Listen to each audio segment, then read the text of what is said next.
How old were you then? I was, how old was I? I was 1967, end of summer of 67, so I was 21. 21.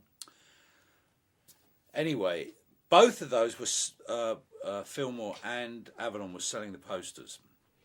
I thought, this looks interesting, so I went to see them both, and I convinced them I was the biggest poster seller in England, because I was really fascinated by this artwork, and came back with a contract to sell Fillmore and Avalon posters in England, actually in Europe as it happens. And I then really felt that music was kind of in my soul and this is what I wanted to do. And I got back to England and I told my parents I was kind of having a year off, and then I was going to finish my course, which was quite normal, and they didn't really understand and kind of accepted it.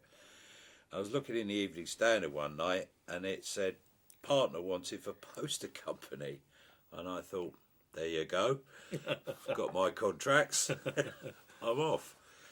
So I go down to Kensington Market, which then was that whole vibrant Carnaby Street had started. Kensington Market had opened, the whole thing of Bieber and Bus Stop, all these really famous iconic names, the whole change of fashion and style had all started in that period. And met this chap, and I went into business with him, starting to sell posters.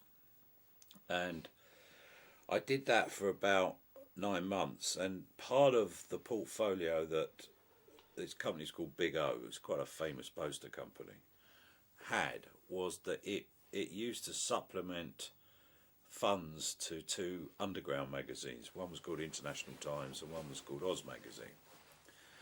And there was Oz Magazine was a real funky underground magazine. It was run by 2 Australians and an English bloke, and the English guy who's also done brilliantly well, called Felix Dennis. He now is a multi-squillionaire in publishing, whatever.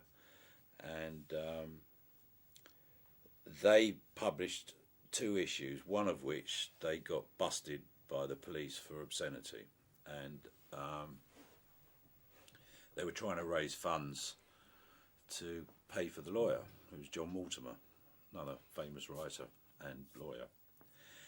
And they said to me, and I was always going on about music and what I did at university, blah, blah, blah, blah, and they said, okay, can you put on a show and raise some money for us?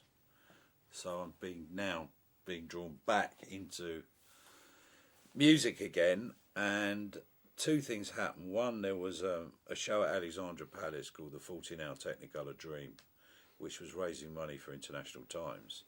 And the second was a show called Peace on Earth at Olympia, which was raising money for Oz Magazine, which is a Christmas show. And these 2 shows were quite iconic shows. One, the Olympia one, had Jimi Hendrix and the Animals, and the Alexandra Palace had people like the Pink Floyd and the Pretty Things and Hawkwind and Lord knows what. And Yoko Ono was working on this Alexandra Palace event, and I kind of met up with her and got to know her quite well. So all the way through, my interest started off was marketing, perfumery, cosmetics.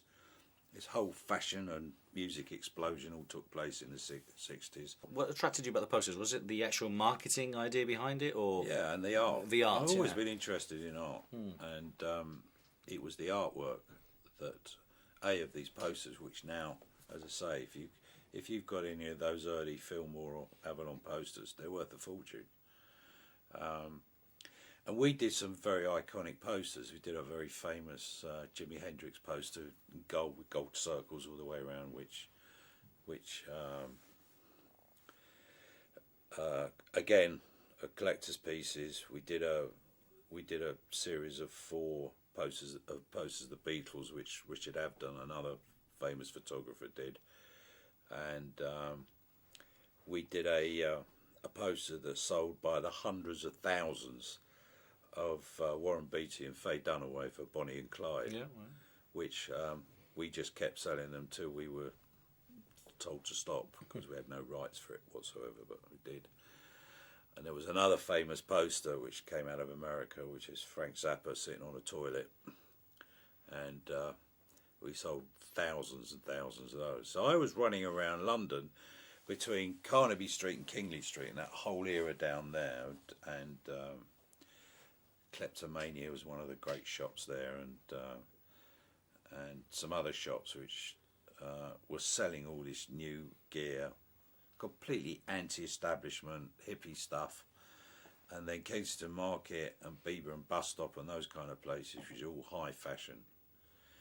And we were on the ground floor. We had a poster stall, and then on the second floor we had a little printing work. So we were printing off, silk screening the posters and selling them downstairs in the back.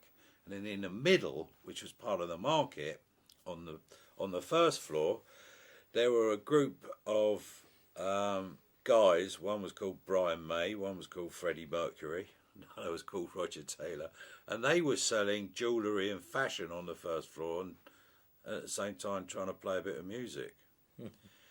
And so you get drawn back to music again. Yeah, and then Rod Stewart's girlfriend at the time and Ronnie Wood's wife at the time came to work for us in the poster stall. So half of my life we were spending feeding all the musicians, and the other half was still selling posters. And then I'm doing these gigs, so I'm drawn back to music, to music. What kind of musicians were you promoting then? Oh, nobody of any consequence. You know, kind of Elton John and David Bowie and Mark Bolan and The Who, and because they were all young then. Absolutely. You know, and the big bands then were Hawkwind were huge, and 10 Years After and Jethro Tull, they were all starting up, and they were more than happy to play in these venues, particularly because we looked after the bands, we knew about the music, and we were interested.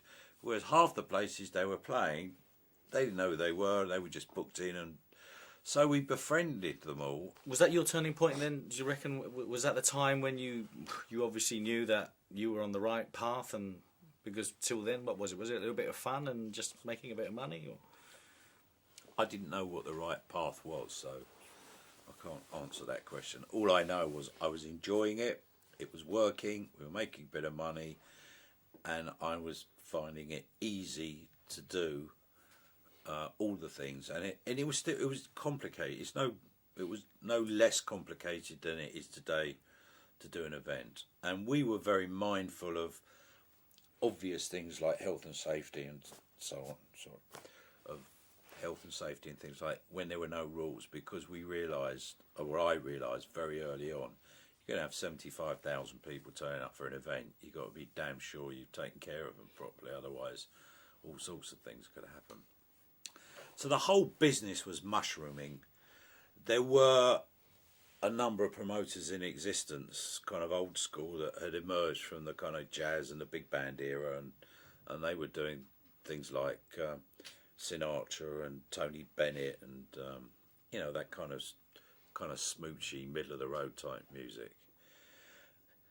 And here was I putting on all these rock concerts, and I was going to all sorts of weird and wonderful places like Middle Earth and Covent Garden, and finding all these bands, and I, in the middle of it all, had a bit of an aberration, because I thought, I don't know anything about this business. I'm just doing it.